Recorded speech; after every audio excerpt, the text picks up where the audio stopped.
First, live, local. This is Fox 12 Now. Hello everyone, this is Fox 12 Now. Thanks for joining us. We are live here out of the Fox 12 Oregon newsroom. And there is a live look from our camera down in Salem. Take a look there at those nice skies, and it's not too bad out there right now. Good time to get outside and maybe enjoy a beverage. We might be talking about that in this segment because there we go. We get to cover a wide range of topics here, and cider is something that's a staple here in the Northwest now, and a growing industry. It's been around for a while, of course, but something that in the market of beverages is actually seeing some growth, which compared to some other things is pretty remarkable. So we're going to talk about that, in particular the Pacific Northwest and cider. And to do so, we are joined by Emily Ritchie from the Northwest Cider Association. Could not be a better organization, I would imagine, to talk about cider. I would think so, yeah. Thank you for having me. Yeah, thanks, Emily. Thanks for being here. So yeah, I want to get into this and talk about, cider as a whole, but I wondered if you could start off, maybe let us know a little bit about yourself and the Northwest Cider Association. Absolutely. Hi, I'm the executive director of the Northwest Cider Association, and we are here to support cideries from Oregon, Washington, British Columbia, Montana, and Idaho. And so we do a lot of things, but a lot of it is keeping a community together of cideries from a wide range, small to large and urban and rural. This industry is growing immensely. We've seen a continued growth since we were formed in 2010. There's actually a 2,000% growth in the number of cideries here in our region. We've gone from about 10 to 200. And we're seeing cider continue to grow in sales, which, as you said, is pretty unusual in this contracting market. We're all drinking a little bit less, but we're seeing cider is still being chosen here. We have a lot of local apples. Washington grows 60% of the entire North American supply of apples. And so when you're drinking a cider here, you're usually drinking from something grown in an orchard down the street from you. Talking about, the growth of cider, and in comparison, as you mentioned, some people are drinking less. It's something we've seen in the craft brewery side of things when it comes to beer, wine sales, and just across the board for alcohol sales. So what do you think it is about cider that has it actually reversing that trend and growing in this market instead of like the other ones? I think it's because it's something that has deep roots in agriculture. It really has something that you can support folks who are, within your region. You can buy local, and the flavor profiles are so huge and wide ranging. It really is apple dependent, but then also the cider maker's decision dependent in the way that if they want to barrel age a cider or they want to add a fruit to it, then you get a totally different flavor profile. Or cideries are more like wineries too, where they're fermenting, they're not cooking like in a beer.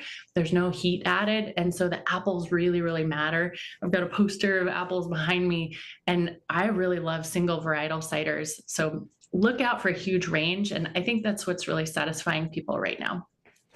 So when you talk about cideries, which is the proper term for anybody who doesn't know, right? Cidery for a just like winery. Mm-hmm. Cidery.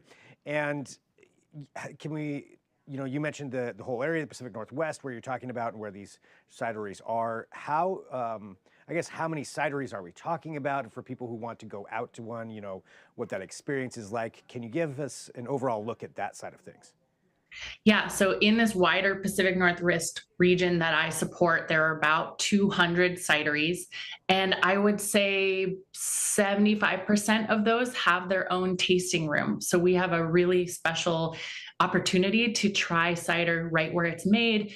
Usually these are tiny mom and pop companies, so you usually get served cider by the person who is making it. It's kind of like where the beer and wine industry was 20 years ago. It's really, it's a little folky. It's really personal, and you can get a huge range. You can go to an urban tasting room right here in Portland or in Seattle, but you can also visit the cidery where the orchard is. And right now is apple blossom season. I saw in some of your footage earlier, you're showcasing the cherry blossoms from a couple weeks ago. And right now is when all of the apples are blooming, and the beautiful white flowers with these pink tinges.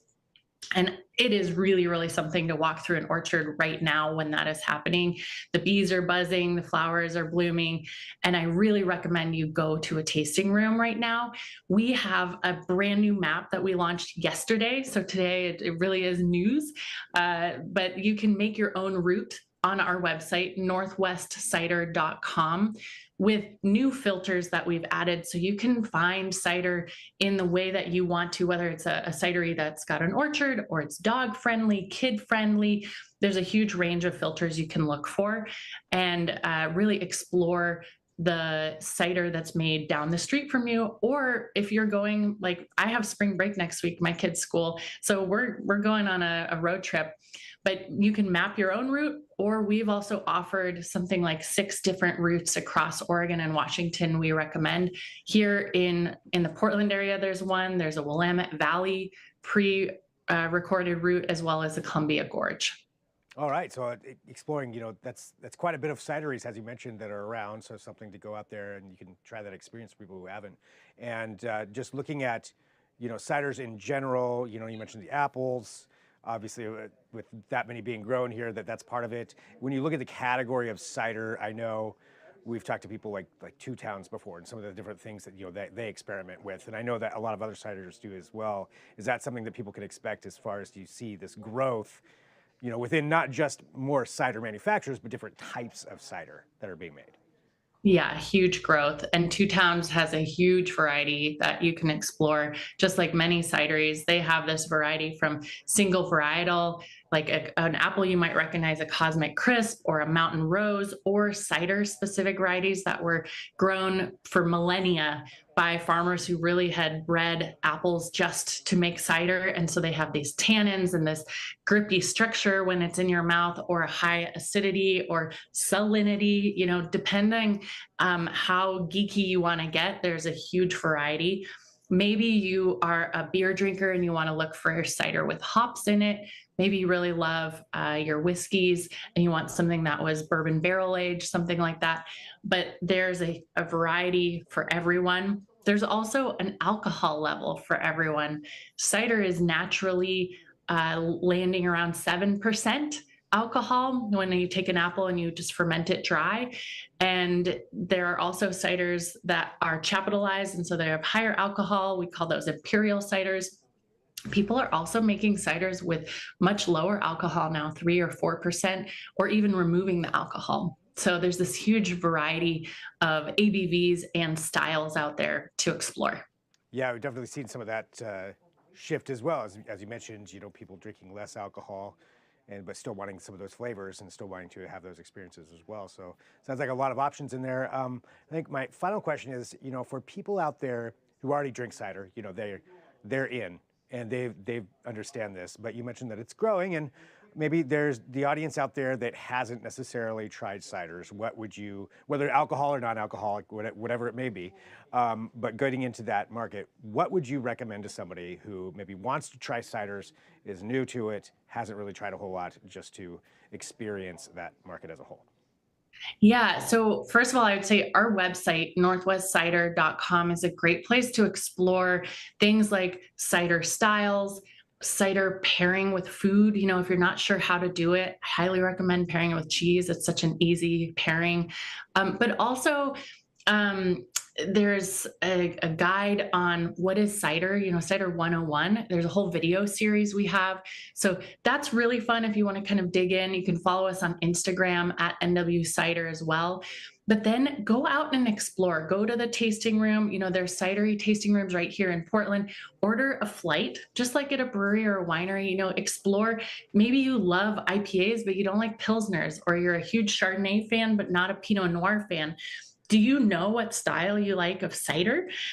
This is a great way of doing it. Order one of everything and then kind of think about it, be thoughtful. And then you can go out and sort of let go of that. Once you have a sense of what you like to order and you're like, oh, I always order the single varietal Kingston Black, or I'm a Cosmic Crisp gal, something like that. But really explore what you're going to like. All right. Well, thank you so much. So all those different kinds of cider. I think everything pairs well with cheese. regardless of what it is. But that's different. But Emily, thank you very much for joining us to talk about this. And this is great for the Northwest, and good to see some growth like that for local producers, farmers, and cidery owners, and everybody else who gets to enjoy the works of everybody. So thanks so much, Yeah. Emily, for joining us here on Fox 12 Now. Thanks for having me. And for everybody watching, we are live streaming here. We're going to take a quick break, and we're going to switch gears. We're going to talk about getting out with your pet. What should you know as this nice weather happens? There's also some things you should be aware of when you're taking your pet out into the wilderness, how to make sure that your buddy stays safe. So that's coming up next. We'll take a quick break and bring on our next guest. I'm Greg Nibbler. This is Fox 12 Now.